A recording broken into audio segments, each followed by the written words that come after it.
Olá, boa noite. 46 mortes e mais de 2.200 casos do novo coronavírus em todo o Brasil. Aqui no estado são 40 casos confirmados. Por isso, nós vamos direto falar ao vivo com o nosso repórter Vitor Zucolotti, que tem mais informações sobre o combate ao vírus aqui no Espírito Santo. Boa noite, Vitor.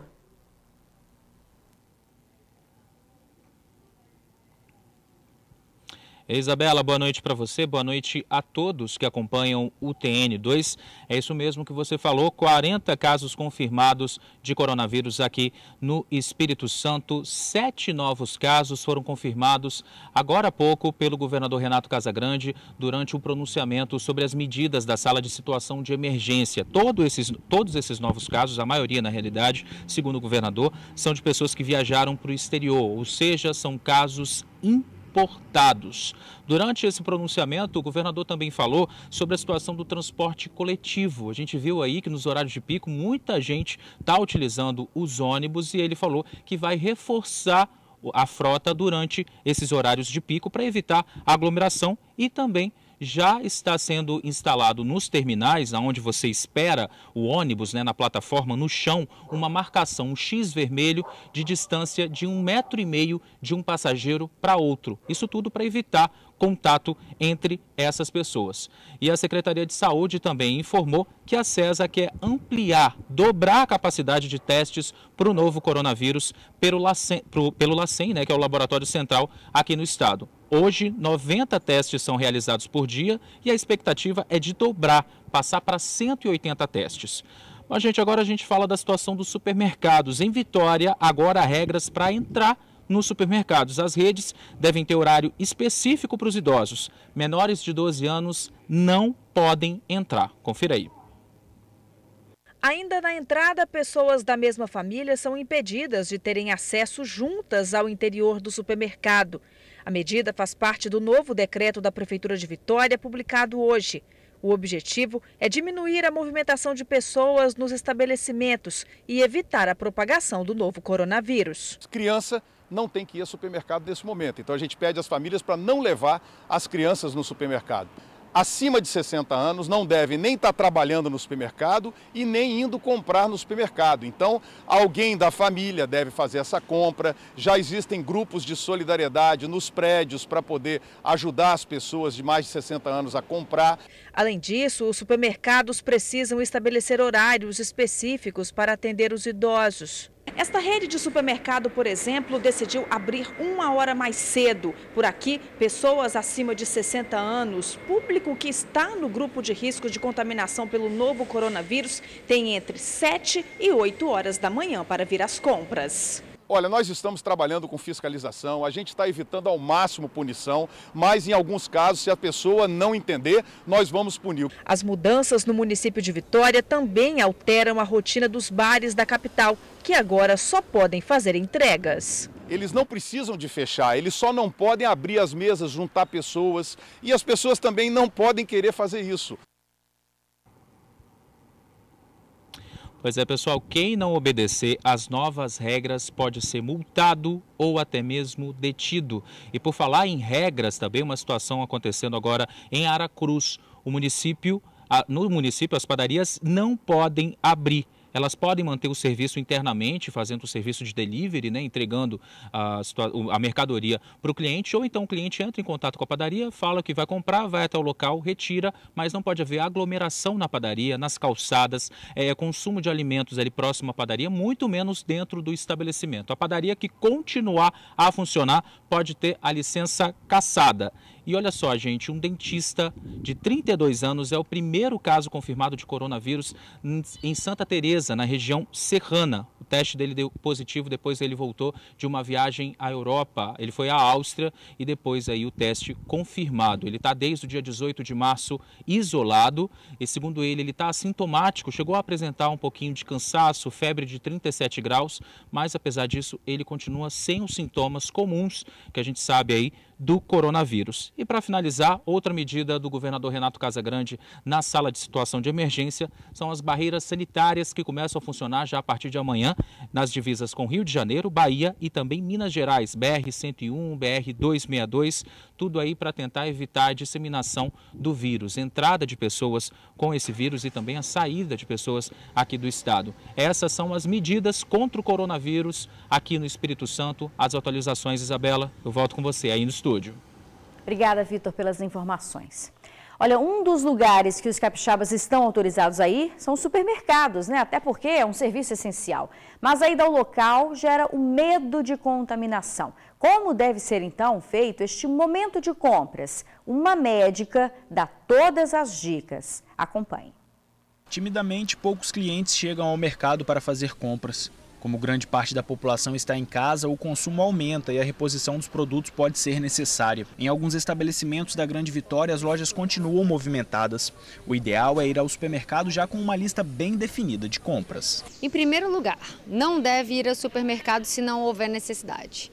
Então faça uma lista, vai juntando as coisas que você vai ter necessidade de comprar. E aí procure se organizar para ir uma vez na semana, apenas uma pessoa da casa para poder buscar esse material. E que não seja um idoso. É preferível também que o cliente leve a própria sacola retornável para embalar os produtos. No retorno ao lar, as embalagens precisam ser higienizadas. Pegue somente o objeto que você vai levar, a compra que você vai levar, ponha no seu carrinho e evite tocar o rosto, os olhos, a boca. Não é para ir de luva, não é para ir de máscara, não tem a menor necessidade disso. Tá? Esse não é um vírus que fica voando pelo ambiente. São as coisas que você toca que vão fazer você se contaminar. Na hora do pagamento, a orientação é evitar o dinheiro em espécie e utilizar o cartão. Para os profissionais que trabalham no mercado, a dica é manter constantemente a higienização das mãos. Materiais tipo cartão de crédito, é ideal quando você chega em casa, você faça uma higienezinha com um pouquinho de álcool, não é para mergulhar o cartão no álcool que você vai estragar o cartão. Chegou em casa, material que você trouxe das compras, você higieniza as embalagens impermeáveis com água e sabão. Frutas, verduras e legumes devem ser higienizadas com solução de hipoclorito, que é aquela solução de hipoclorito que a gente compra mesmo na área de hortifruti do mercado. A médica ainda faz o pedido para que só uma pessoa da família saia de casa e que essa pessoa não seja um idoso. Se no seu prédio tem muitos idosos, se disponibilize a buscar a compra deles também para evitar que eles saiam. Idosos não devem frequentar nenhum outro ambiente a não ser a própria casa. Tudo esclarecido, né? Olha, ontem a gente viu a criatividade do capixaba em improvisar máscaras. E tem muita gente inventando moda com medo de contrair o novo vírus. Segundo especialistas, não há eficácia no uso de máscaras caseiras. O senhor andava tranquilamente pelas ruas de Felrosa, na Serra, com uma máscara que foi feita de garrafa PET. Ele disse que aprendeu na internet, foi ele mesmo quem fez. O idoso ainda lava o produto com água e sabão para continuar usando. A cena que chamou a atenção da nossa equipe nesta segunda-feira levantou uma dúvida. Será que as máscaras caseiras têm alguma efetividade? O que a gente deve fazer é evitar ficar inventando moda. Você não precisa dessas máscaras caseiras, porque você vai ficar em casa. Se você for sair na rua sem sintoma respiratório, você vai observar a distância segura das pessoas, de ficar 1 metro de distância. Você só vai sair de casa para questões urgentes, extremamente necessárias, e você vai higienizar suas mãos o tempo todo. Não precisa usar essas máscaras. O mesmo vale para fraldas, absorventes e as máscaras de tecido.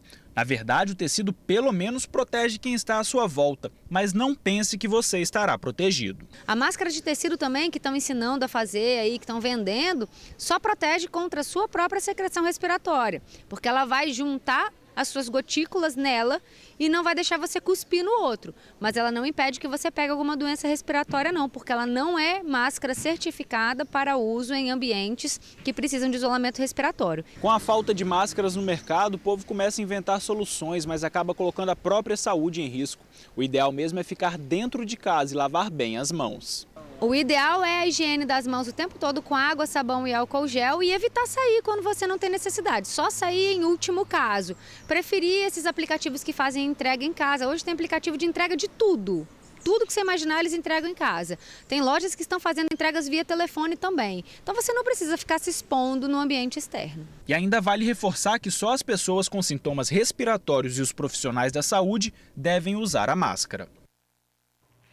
Pois é, né? Usando a máscara correta no momento certo, também não faltaria para ninguém, né? E por falar em prevenção, hoje foi o segundo dia de vacinação contra a gripe. Em Vila Velha, idosos receberam a dose sem precisar sair do carro. A vacinação começou às 9 da manhã. Na prainha teve concentração de veículos logo cedo. No Shopping Boulevard, outro ponto de drive vacinação, a fila dava a volta. A medida foi adotada para evitar a aglomeração de pessoas, como aconteceu ontem no Santuário de Vila Velha. O Ministério Público Estadual chegou a notificar a Prefeitura, orientando que medidas fossem adotadas para garantir a segurança dos idosos e também dos profissionais da saúde contra o coronavírus.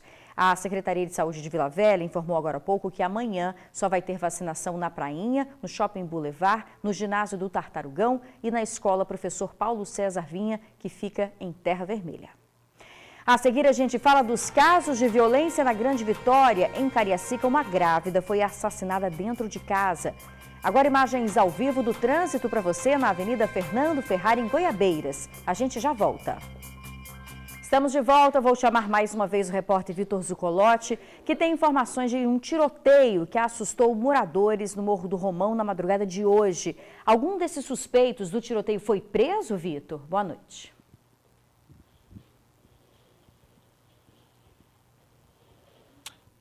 Isabela, mais uma vez, boa noite para você e para todos que nos acompanham. Então, Isabela, ninguém foi preso até agora, segundo informações da Secretaria de Segurança Pública.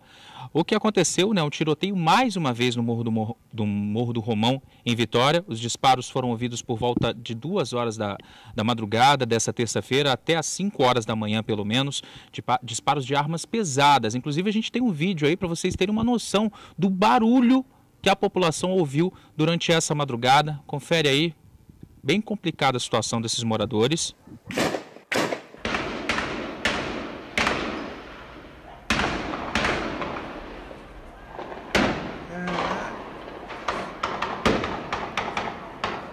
Isso aí seria a disputa do tráfico de drogas na região. A CESP enviou para a gente uma nota informando que as investigações estão sendo realizadas. A polícia, inclusive, está analisando as imagens, né, para ver se consegue identificar algum suspeito, alguma voz, alguma coisa. Só que até agora, Isabela, como eu falei no início, ninguém ainda foi preso. A polícia também pede ajuda dos moradores ali da região para entrar em contato com 181, denúncia anônima. Agora a gente fala de um caso bárbaro. Uma jovem de 19 anos, Aline Maria dos Santos Mendonça de Souza, grávida de 2 meses, foi morta a tiros. Ela estava dentro da casa dela, no quarto dela, no bairro Presidente Médici, em Cariacica, quando 3 homens encapuzados invadiram a residência e a executaram. Deram 3 tiros na cabeça dela e 5 no tórax. Os moradores lá da região ainda estão muito assustados porque a Aline era uma pessoa muito querida, inclusive tinha feito tratamento porque queria engravidar e acabou morrendo aí dessa forma tão cruel. Até agora, o caso segue sob investigação na Delegacia Especializada de Homicídios à Proteção a uma mulher e a autoria e a motivação desse crime bárbaro ainda são desconhecidos. Continua a investigação. Bom, e agora à tarde, em Guaranhuns, o policial militar estava voltando para casa quando ele avistou, quando ele flagrou uma situação aí de assalto. O suspeito, ele chegou a dar ordem de prisão para esse suspeito. Esse suspeito fez menção de sacar uma arma, mas o PM atirou. Esse suspeito foi encaminhado para um hospital, mas acabou não resistindo aos ferimentos e a polícia militar confirmou que ele tinha uma arma de brinquedo.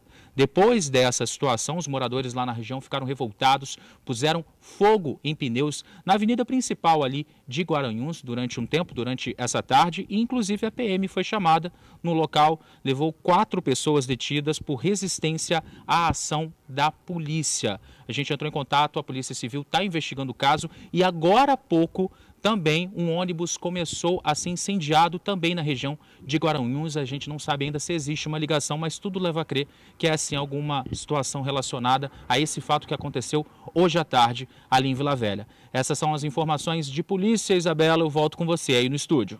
Obrigada, Vitor, pelas informações. Olha, um policial militar foi preso acusado de tráfico internacional de armas. O soldado da PM estava de licença médica e, segundo a Polícia Federal, comandava o tráfico internacional de armas, trazendo armamento para Cariacica. Em setembro do ano passado, um motociclista que trabalhava para ele foi preso com 6 pistolas, carregadores e munição. Tudo estava escondido no tanque de uma moto. O material teria vindo do Paraguai. A polícia investigava o militar há 7 meses e teve o apoio da Corregedoria da PM. O soldado pode pegar até 16 anos de prisão. E 8 pessoas foram presas em uma ação policial na região de 1º de Maio, em Vila Velha. Até granadas foram apreendidas. Os criminosos ainda trocaram tiros com os agentes da Guarda Municipal. Os homens da Polícia Civil e os agentes da Guarda Municipal de Vila Velha foram recebidos a tiros assim que chegaram na região.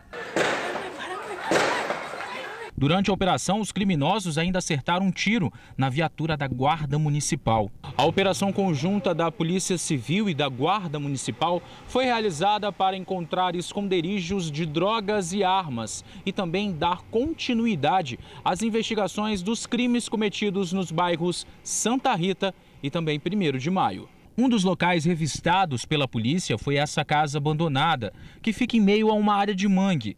Ali, os policiais encontraram suspeitos e também armas. Os indivíduos eles se esconderam dentro de uma casa abandonada e lá de cima eles arremessaram os 2 revólveres.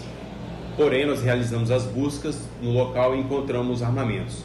Em um segundo ponto, mais detidos e mais armas. Quando as viaturas se aproximaram do local, esses indivíduos eles correram para dentro da residência onde estavam escondidas as armas e nós logramos êxito em prender um dos indivíduos dentro dessa residência, os demais pularam o muro e nós conseguimos prendê-los já numa residência ao lado. Além dos detidos, a ação ainda apreendeu 2 granadas, 2 revólveres, 2 pistolas e uma escopeta, além de muita munição. São os artefatos explosivos localizados.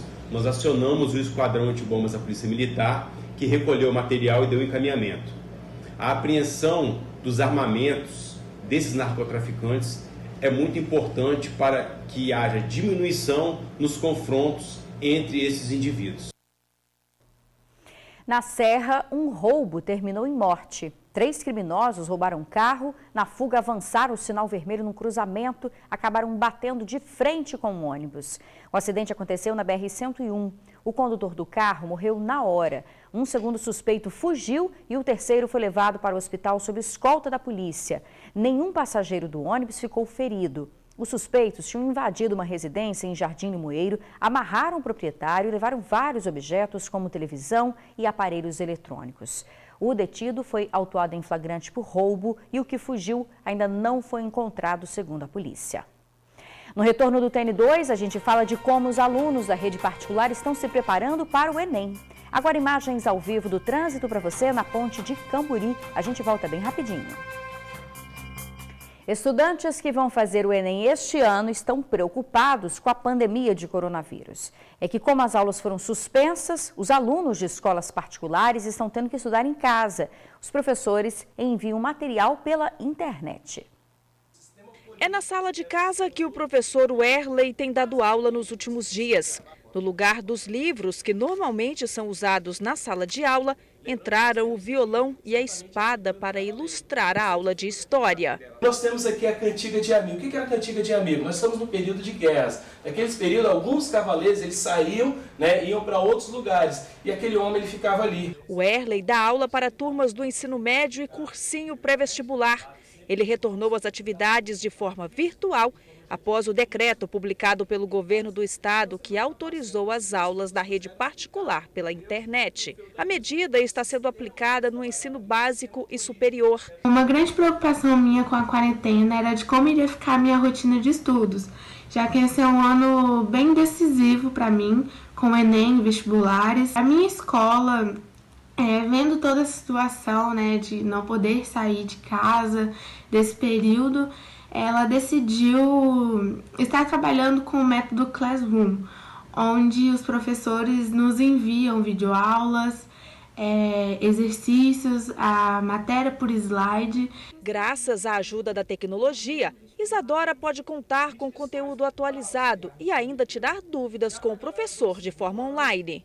pegamos aquilo que era em sala de aula, convertemos para os vídeos, para a videoaula, para os fóruns, para que o aluno faça essa atividade dentro de casa. A gente está tentando fazer com essa distância física, ela seja substituída pelo amparo virtual. Cerca de 180 mil alunos da rede privada estão sendo beneficiados com o decreto do governo do estado que regulamenta as atividades em casa e, por isso, não vão precisar repô-las. Já os estudantes da rede pública seguem de férias, pelo menos até o dia 4 de abril. Mas a Secretaria de Estado da Educação informou que medidas estão sendo estudadas para que esses alunos também recebam atividades não presenciais. O ensino à distância já é uma prática utilizada pelas instituições, mas é novidade para alguns alunos. O bom andamento dos estudos requer disciplina por parte dos estudantes. É claro que aquele aluno que não tem acesso, ele está através dos livros didáticos, ele está estudando, aquele aluno que ele está preocupado, ele liga, ele procura o professor na rede social, ele está ali, está correndo atrás. E tem que ter disciplina mesmo, né? Olha, o Ministério da Educação diz que ainda não decidiu se vai manter ou não a data prevista para as provas do Enem este ano. A situação deve ser definida nos próximos dias. A gente encerra o TN2 de hoje com uma bonita ação que aconteceu no sul do estado. Olha só, uma pizzaria de Cachoeiro de Itapemirim distribuiu 10 pizzas gigantes a profissionais da saúde que estavam de plantão no hospital. O município registra um caso confirmado, ainda outros suspeitos aguardando o resultado e, segundo o dono da pizzaria, é uma forma de incentivar outras empresas a fazer o mesmo. Olha, muito obrigada pela companhia de sempre. A gente encerra agora. Uma boa noite para você e até amanhã.